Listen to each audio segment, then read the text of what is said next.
ফেনীর মুহুরী নদীর ভাঙা বাঁধ মেরামত করছে পানি উন্নয়ন বোর্ড। দুর্ভোগ কাটাতে ৬ গ্রামের বাসিন্দাদের পুকুরের মাছ ভেসে যাওয়ায় নিঃস্ব অনেকে।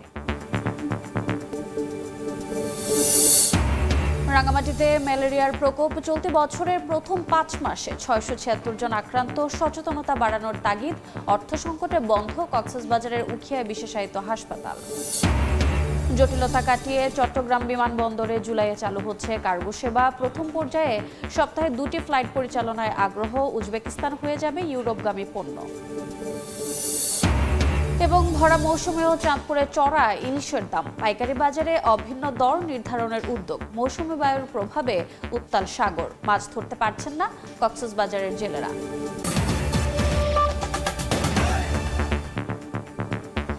আমন্ত্রণ সময় সংবাদের নিয়মিত আয়োজন বিভাগীয় সময়। থাকছে সপ্তাহের ৭ দিন ভিন্ন ভিন্ন বিভাগের সংবাদ নিয়ে।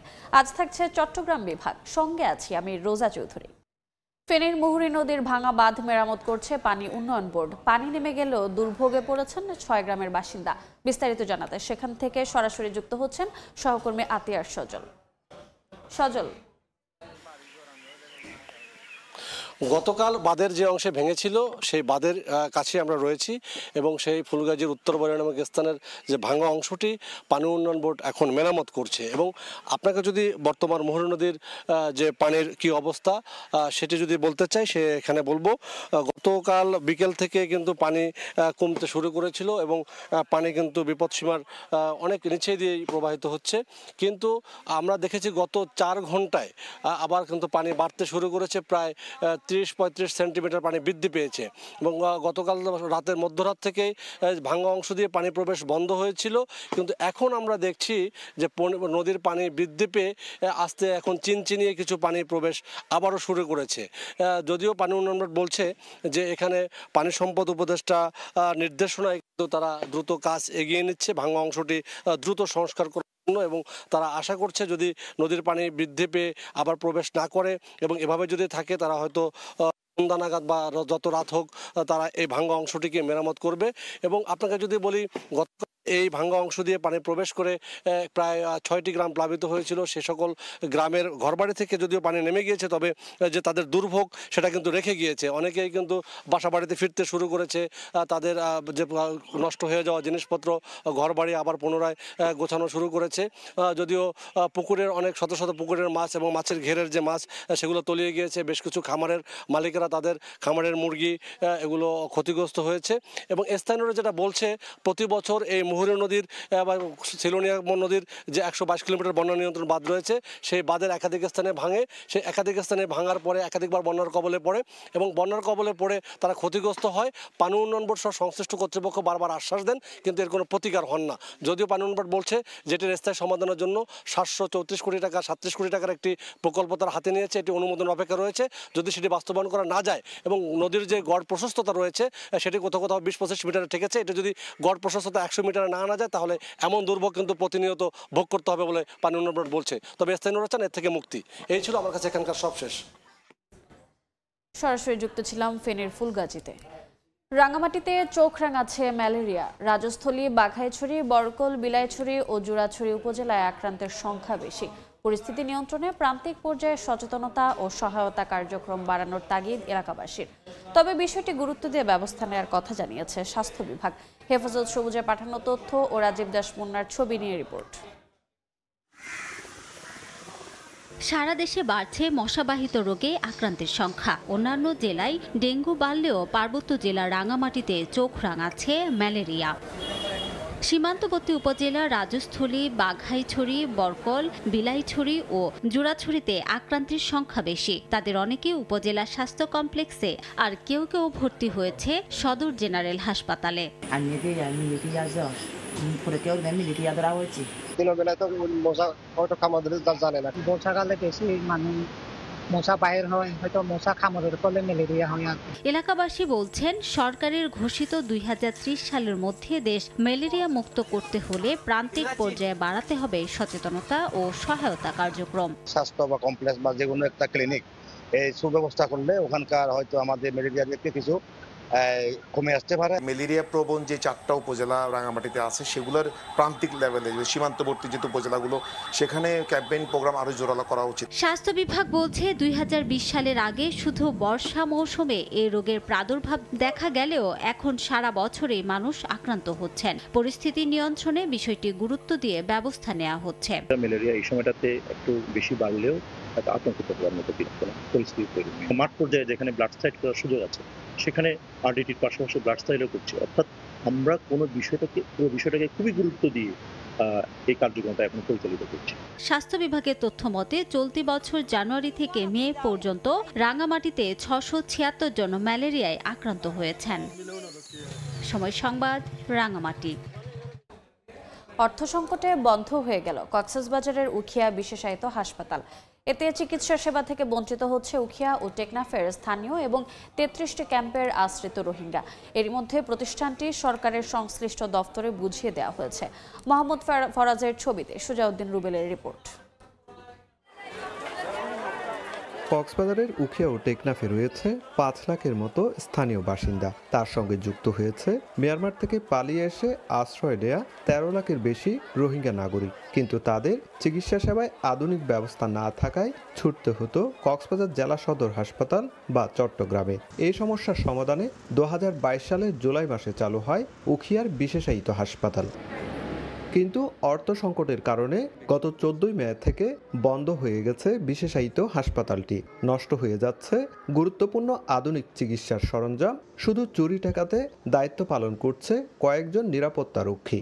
এটা ছিল মা ও শিশুদের জন্য বিশেষ করে এই হাসপাতালটা খুব কার্যকরী। যদি আমরা চিকিৎসা পাইতাম তাহলে আমাদের জন্য একটু বেটার হতো। রোগীরা এসে ফিরে যাচ্ছে, রোগীরা আসলে আমরা বলি হসপিটাল বন্ধ হয়ে গেছে। শরণার্থী ত্রাণ ও প্রত্যাবাসন কমিশন বলছে বিশেষায়িত হাসপাতালটি ফের চালু করতে সব ধরনের প্রচেষ্টা অব্যাহত রয়েছে। জাতিসংঘ আমাদেরকে বলে দিয়েছে এটা সম্ভব না, অলরেডি এটা আমাকে হ্যান্ড ওভার করে দিয়েছে। তো আমরা চেষ্টা করছি অন্য কোনো আইএনজিও বা এনজিও বা বাংলাদেশের কোনো সংস্থা, স্বেচ্ছাসেবী সংস্থা এখানে এটা নিতে পারে কিনা।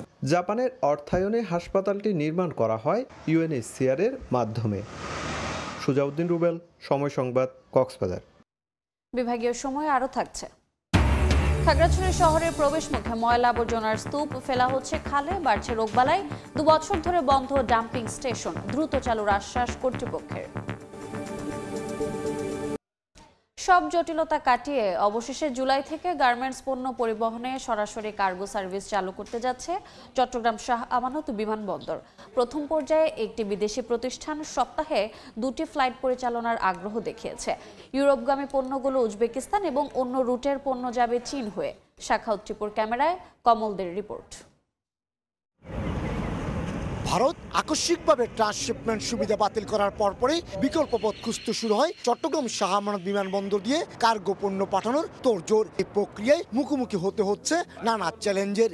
RA3 যে সিকিউরিটি ফ্যাসিলিটিসগুলো রাখা দরকার, সেই ফ্যাসিলিটিসগুলো এনশিওর করার জন্য যে প্রস্তুতি প্রয়োজন সেটাই আমাদের কাজটা চলমান রয়েছে। দেশের অর্থনীতিকে গতিশীল রাখতে শাহ আমানত বিমানবন্দর কর্তৃপক্ষ নিজেরাই কার্গো সার্ভিস চালু করতে নানা পক্ষের সঙ্গে আলোচনা শুরু করে। এর মধ্যে সপ্তাহে 2টি কার্গো বিমান পরিচালনার মাধ্যমে বাংলাদেশি কার্গো পরিবহনে রাজি হয় চট্টগ্রাম ইপিজেড এবং কোরিয়ান ইপিজেডে সবচেয়ে বড় বিনিয়োগকারী একটি প্রতিষ্ঠান। উজবেকিস্তানে নিবে, ওখান থেকে বাই রোডে তারা ইউরোপ নিবে, আর চায়নার কোনো জায়গায় তারা নিয়ে যাবে এইসব ছোট ছোট মাদার ইত্যাদির বিমানে।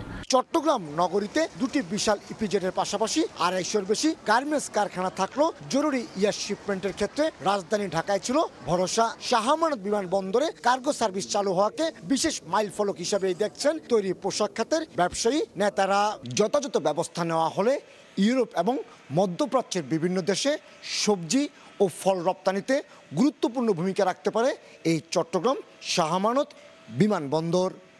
অবশ্য 2005 সাল থেকে এয়ার এমিরেটস এবং ইত্তেহাদ চট্টগ্রাম শাহ আমানত বিমানবন্দরে কার্গো ফ্লাইট পরিচালনা করে আসলো। করোনা লকডাউনের সময় 2021 সালে তা বন্ধ হয়ে যায়। কমল দে, সময় সংবাদ, চট্টগ্রাম। এ নিয়ে আলোচনা করতে এই মুহূর্তে চট্টগ্রামের বায়েজিদ শিল্পাঞ্চলে আছেন সহকর্মী কমল দে। তার সঙ্গে যুক্ত হচ্ছেন বিজিএমইএ এর পরিচালক রাকিবুল আলম চৌধুরী। সরাসরি চলে যাচ্ছি কমলের কাছে। কমল, চট্টগ্রাম শাহ আমানত বিমানবন্দর দিয়ে কার্গো পণ্য পাঠাতে যে সুযোগ সৃষ্টি হয়েছে, বলা হচ্ছে জুলাই থেকে কার্গো সার্ভিস চালু হবে, সেই সুযোগ কি কাজে আসবে গার্মেন্টস ব্যবসায়ীদের, একই সাথে তার চ্যালেঞ্জগুলি কি আলোচনা করব বিজিএম এর পরিচালক রাকিবুল আলম চৌধুরীর সাথে। রাকিব ভাই, আপনার স্বাগত জানাচ্ছি। শাহ আমানত বিমানবন্দর কর্তৃপক্ষ আগামী মাস থেকে তারা কার্গো সার্ভিস চালু করতে যাচ্ছে। এতদিন যে কার্গো সার্ভিস ছিল না, আপনাদের কি ধরনের সংকটে পড়তে হতো? ধন্যবাদ আপনাকে। বেসিক্যালি অনেক দিন যাবৎ আমরা কিন্তু ট্রান্সশিপমেন্ট ইন্ডিয়ার মাধ্যমে আমরা এয়ার শিপমেন্টটা করতাম খরচ কমানোর জন্য, কারণ বাংলাদেশ থেকে সরাসরি কিন্তু আপনার এয়ার শিপমেন্টটা খুব কমে হতো, কারণ আপনার কোনো কার্গো বিমান যেত না। আমরা করতাম কি প্যাসেঞ্জার কার্গো করে করে আমরা কার্গোগুলো পৌঁছাতাম। কিন্তু এইবার সরকারে যে ভালো একটা উদ্যোগ নিয়েছে চট্টগ্রাম বন্দর এবং চট্টগ্রাম পোর্টের কাছে থাকায়, এবং এই সুযোগটা যখন চট্টগ্রাম এয়ারপোর্ট থেকে 2টা কার্গো বিমান সপ্তাহে যাবে, সেটা আমাদের জন্য ভালো একটা অপরচুনিটি, এবং সেটা দিয়ে কিন্তু আমরা আমাদের খরচ অনেকাংশ কমে আসবে। কারণ কার্গো বিমানে যে পরিমাণ খরচ কম, সেটা কিন্তু আপনার প্যাসেঞ্জার কার্গোতে কিন্তু খরচ অনেক বেশি। কিন্তু চট্টগ্রাম শাহ আমানত বিমানবন্দর কার্গো সার্ভিস ছিল না, এই কার্গো সার্ভিস চালু না থাকে আপনাদের কি ধরনের সংকটে পড়তে হতো?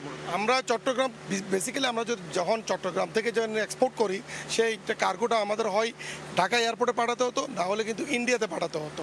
এখন যখন চট্টগ্রাম বন্দর এয়ারপোর্ট দিয়ে হবে, সেটা কিন্তু আমাদের এই জুট ঝামেলাটা থাকবে না, এবং খরচও অনেকাংশে আমাদের চট্টগ্রাম অঞ্চলের সেটটা অনেকাংশে কমে যাবে। এটা যদি চালু হয়, আপনাদের সাজেশনটা কি থাকবে? কি ধরনের সার্ভিস চালু করা উচিত, কি কি সুযোগ সুবিধা নিশ্চিত করা উচিত?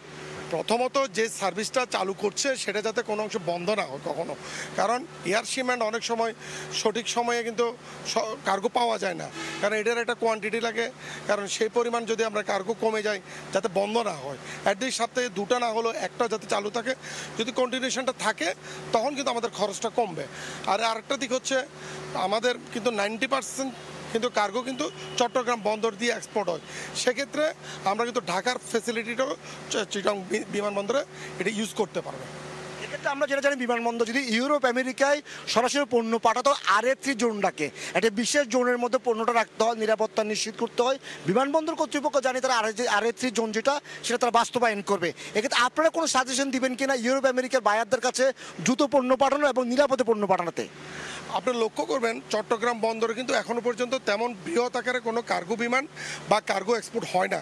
ঢাকাতে যেরকম বিজি ইম্পোর্টের ক্ষেত্রেও কার্গো এবং এক্সপোর্টও ঢাকা থেকে হয়, সবগুলো এক জায়গাতে হওয়াতে ওখানে অনেক হ্রাস। কিন্তু চট্টগ্রাম বন্দরটা কিন্তু এখনো পুরো খালি, তাই চাইলে কিন্তু বায়ারদের যা কমিটমেন্ট আছে, বায়ারদের যেরকম ফ্যাসিলিটি প্রয়োজন সব কিছু কিন্তু চট্টগ্রামে এয়ারপোর্টে করতে পারবে, সে ফ্যাসিলিটিটা কাজে লাগাতে পারে। আরেকটা জিনিস, চট্টগ্রাম বন্দর কিন্তু একটা আধুনিক আপনার বন্দর, সে বন্দরটা কিন্তু যে ফ্যাসিলিটিটা দরকার এক্সপোর্টের ক্ষেত্রে, বিমানবন্দরটা কিন্তু তাদের থেকে সাজেশন নিয়ে কাজটা করতে পারবে অনায়াসে।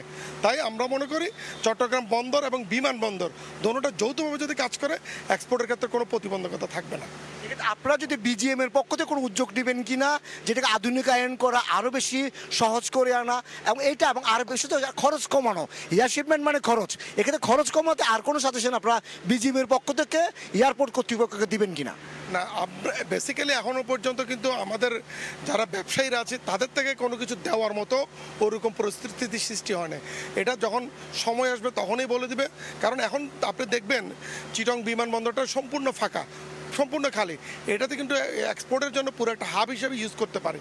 এবং আরেকটা জিনিস, অনেক সময় আমরা যখন আপনার নৌপথে যখন এক্সপোর্ট করতে কার্গোগুলো যখন আপনার বন্দরে ডেলিভারি করে থাকি, বায়ার তখন অনেক সময় আপনার ভেসেল মিস হয়, তখন বায়ার চাই এগুলো তড়িৎভাবে কিন্তু এক্সপোর্ট করা হয় বিমানের মাধ্যমে।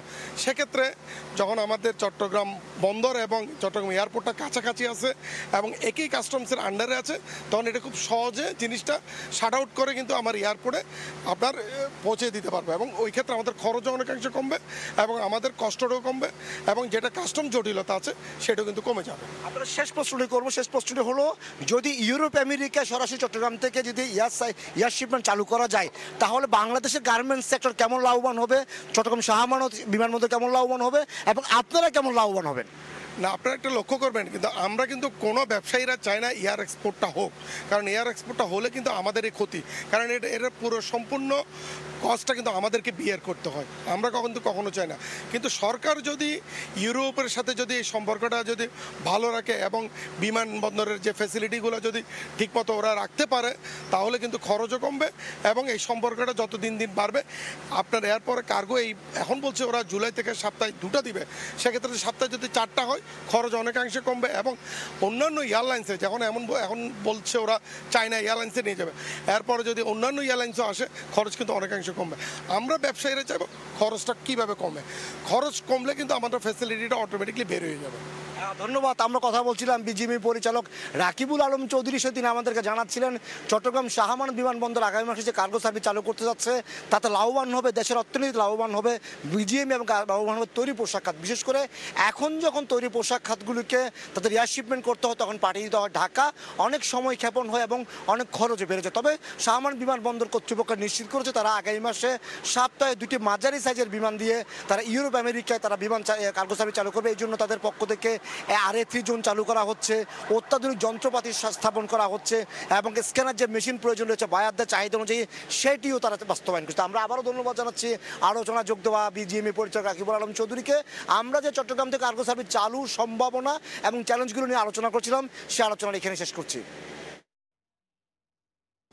সরাসরি যুক্ত ছিলাম চট্টগ্রামে। ইলিশের ভরা মৌসুম হলেও চাঁদপুরের পাইকারি বাজারে কমেছে সরবরাহ, দামও চড়া, এতে ক্ষুব্ধ ক্রেতা। এ অবস্থায় যেসব জেলায় পাইকারি দরে ইলিশ বিক্রি হয় সেখানে একই দাম নির্ধারণের উদ্যোগ নিয়েছে জেলা প্রশাসন। এ সিদ্ধান্তে খুশি নন ব্যবসায়ীরা।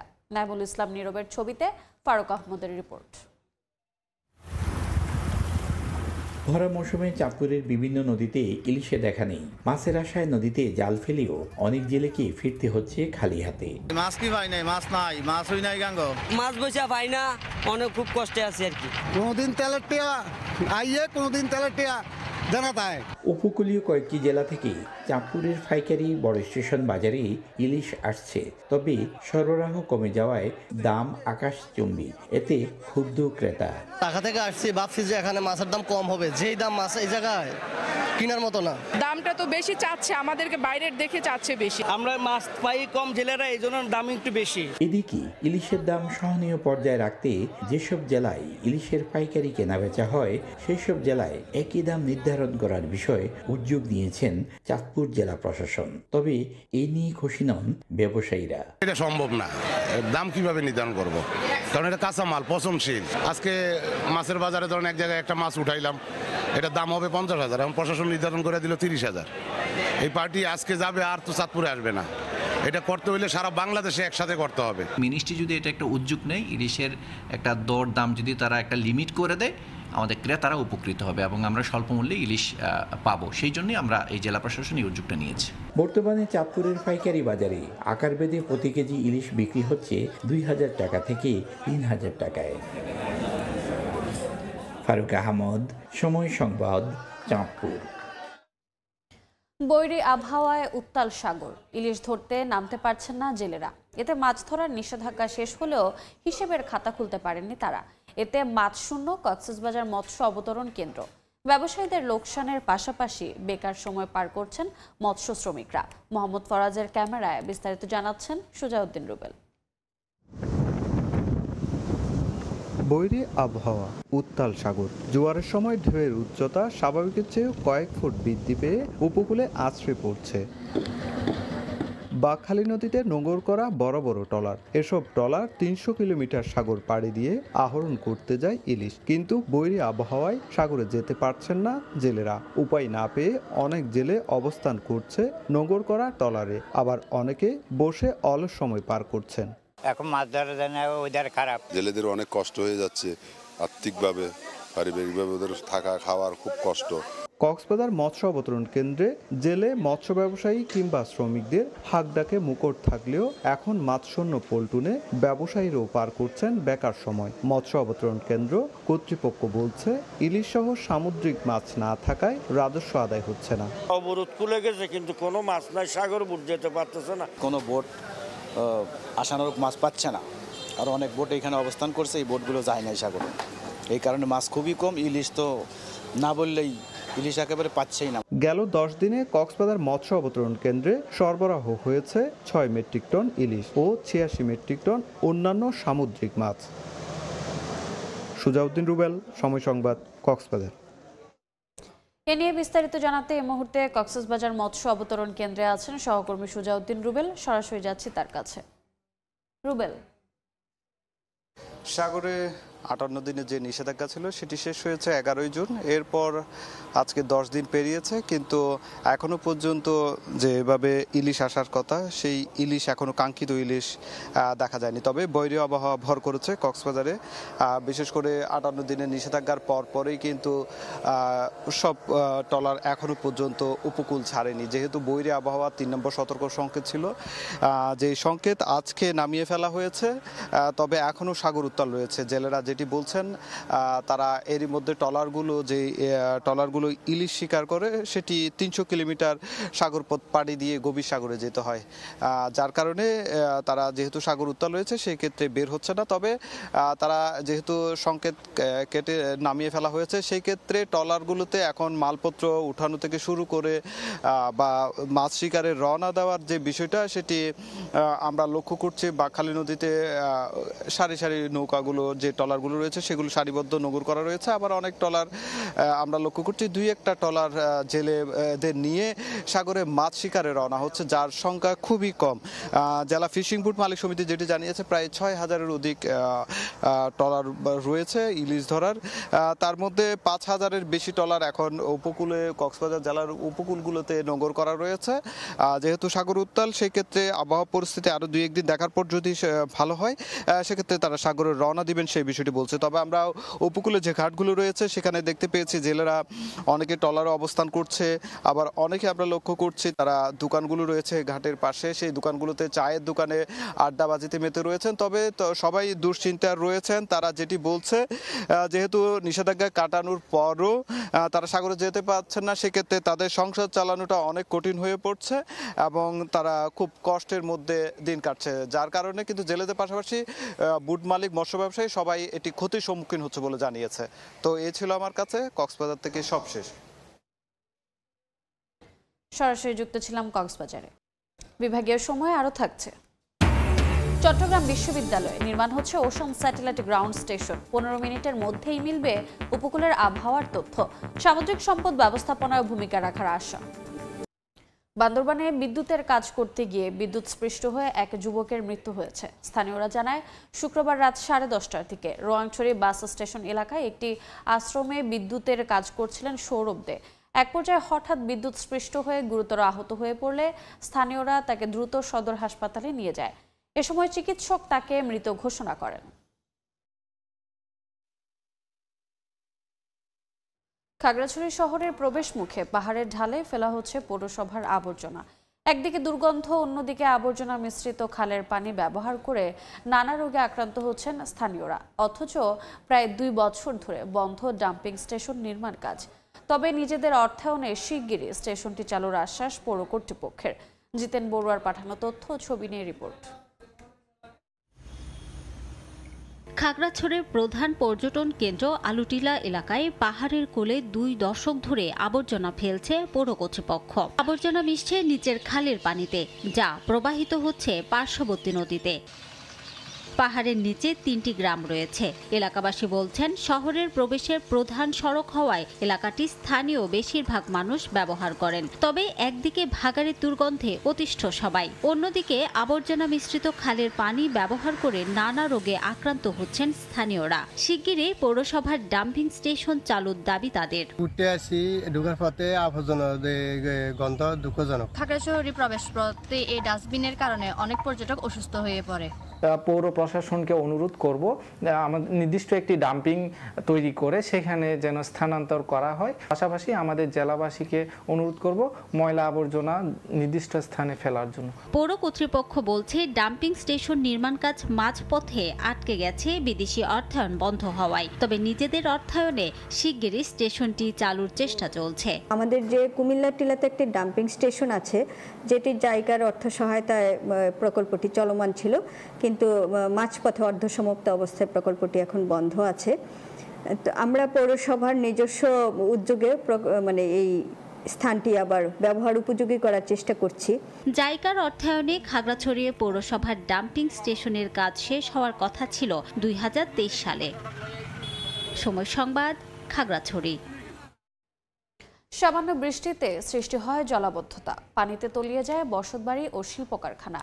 নাজুক ড্রেনেজ ব্যবস্থায় ভোগান্তিতে কুমিল্লা বিসিক শিল্পনগরী, খাদ্যগুদাম ও ভিক্টোরিয়া কলেজ এলাকার বাসিন্দারা। তবে শিগগিরই ড্রেন ও খাল দখলমুক্ত করে পানি নিষ্কাশন স্বাভাবিক করার আশ্বাস সংশ্লিষ্টদের। বাহার রায়হানের পাঠানো তথ্য ও ছবি নিয়ে রিপোর্ট। সড়কে জলজট, প্লাবিত আশপাশের এলাকাও। কুমিল্লা শহরের বিসিক শিল্পনগরী, খাদ্যগুদাম ও ভিক্টোরিয়া কলেজ এলাকার সড়কের পাশে ড্রেনেজ ব্যবস্থার নাজুক অবস্থা। সামান্য বৃষ্টি হলেই ডুবে যায় রাস্তাঘাট, এমনকি পানি ঢুকে পড়ে বিসিক নগরীর কারখানার ভেতরেও। স্থানীয়রা জানান, ওই এলাকাগুলো নিচু হওয়ায় বৃষ্টি হলেই নগরীর পশ্চিমাঞ্চলের পানি চলে আসে। অথচ সরু ড্রেন, পার্শ্ববর্তী মূল ড্রেন দখল হওয়া ও রেল লাইনের পাশের খাল ভরাট হয়ে যাওয়ায় নিষ্কাশন হয় খুব ধীর গতিতে।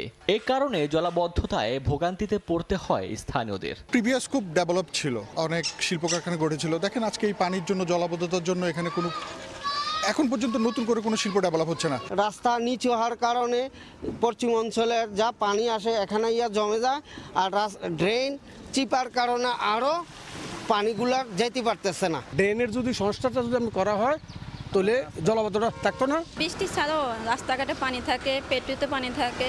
সংশ্লিষ্টরা বলছেন, ড্রেন ও খাল দখলমুক্ত করে পানি নিষ্কাশন স্বাভাবিক করতে ব্যবস্থা নেওয়া হচ্ছে। যেগুলো দিয়ে পানি অপসারিত হবে সেই জায়গার মূল ড্রেনের কাজটি এখনো সম্পন্ন হয় নাই। সরকার বড় আমরা একটা চিঠি দিব যাতে এই কুমিল্লা সিটি কর্পোরেশনের যে আউটফল, যেটা বিশেষ করে আমাদের এই উপজেলা পর্যায়ে যেগুলো আছে, যাতে প্রকল্প নেওয়া হয়। কুমিল্লা সিটি কর্পোরেশনের তথ্য মতে নগরীর বিসিক শিল্পনগরী, খাদ্যগুদাম ও ভিক্টোরিয়া কলেজ এলাকায় পৌনে 4 কিলোমিটার সড়কের পাশে 2.5 কিলোমিটার ড্রেন রয়েছে। আর সিটি কর্পোরেশন এলাকার বাইরে খাল রয়েছে 3 কিলোমিটার দীর্ঘ। সময় সংবাদ, কুমিল্লা। ডিআরইউ মিলনায়তনে বিপ্লবী ওয়ার্কার্স পার্টির প্রতিষ্ঠা বার্ষিকীর আয়োজনে বক্তব্য রাখছেন বিএনপির মহাসচিব মির্জা ফখরুল ইসলাম আলমগীর। সরাসরি যাচ্ছে সেখানে। প্রত্যাশা তাদের প্রতি অনেক বেশি। আমরা প্রত্যাশা করি যে এই তরুণেরা, এই নবীনেরা যারা এই বিগত আন্দোলনে সক্রিয়ভাবে অংশ নিয়েছে, নেতৃত্ব দিয়েছে, যাদের সহকর্মীরা, কমরেডরা যাদের বুকে রক্ত ঢেলে দিয়েছে, তারা এই দেশকে, আচ্ছা আমি কিভাবে কথা বলবো আপনারা বলবেন সাংবাদিক ভাইরা, সাংবাদিক ভাইরা দয়া করে আমি দুটো কথা বলে চলে যাব ভাই, প্লিজ প্লিজ। আপনারা যদি এত কথা বলেন তাহলে আমাকে চলে যেতাম। এই সুব্রত আসেন।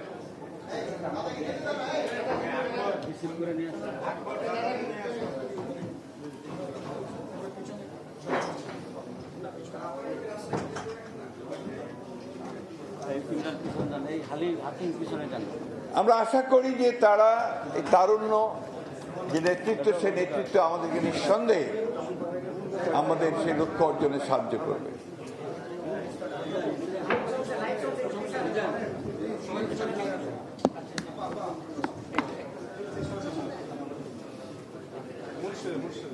আজকে পত্রিকা একটা খবর দেখে একটু মনটা খারাপ হয়েছে।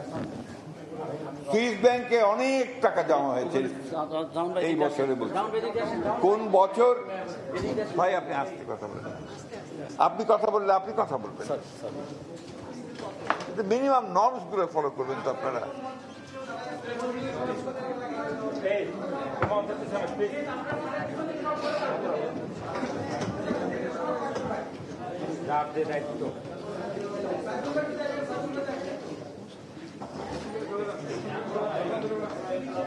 আমি জানি না এই টাকাগুলো কাদের, কবে, কিভাবে জমা হয়েছে, কিন্তু এই খবরটা পড়লেই, সংবাদটা দেখলেই প্রতিটি দেশপ্রেমিক মানুষের মনে হবে তাহলে কি কোনো পরিবর্তন হয়নি? আমরা যে কথাগুলো বললাম এর আগে, যে আমাদের সম্পদ লুটে নিয়ে গেছে সেই মাফিয়ারা, ফ্যাসিবাদীরা, হাজার হাজার কোটি টাকা লুটপাট হয়েছে, তাহলে কি আমি জানি না এক্স্যাক্টলি যে আই ডোন্ট নো যে এটা কখন হয়েছে ব্যাপারটা, এটা পরিষ্কার করে আসেনি। 24 সালে যদি হয়ে থাকে তাহলে সঠিকভাবেই এটা এসছে এবং আমরা এটাকে সেই ফ্যাসিস্ট আমলে হয়েছে। এটা আরেকটা প্রমাণ হয়েছে যে কি পরিমাণ লুটপাট তারা করেছে, কি পরিমাণ এই মাফিয়া চক্র দিয়ে তারা লুটে নিয়ে গেছে সম্পদ। ডিআরইউ মিলনায়তনে বিপ্লবী ওয়ার্কার্স পার্টি প্রতিষ্ঠাবার্ষিকীর আয়োজনে বক্তব্য রাখছিলেন বিএনপি মহাসচিব মির্জা ফখরুল ইসলাম আলমগীর। সরাসরি যুক্ত ছিলাম সেখানে। এ ছিল বিভাগীয় সময়। আগামীকাল থাকবো সিলেট ও ময়মনসিংহ বিভাগের আয়োজন নিয়ে। সঙ্গে থাকুন সময়ের।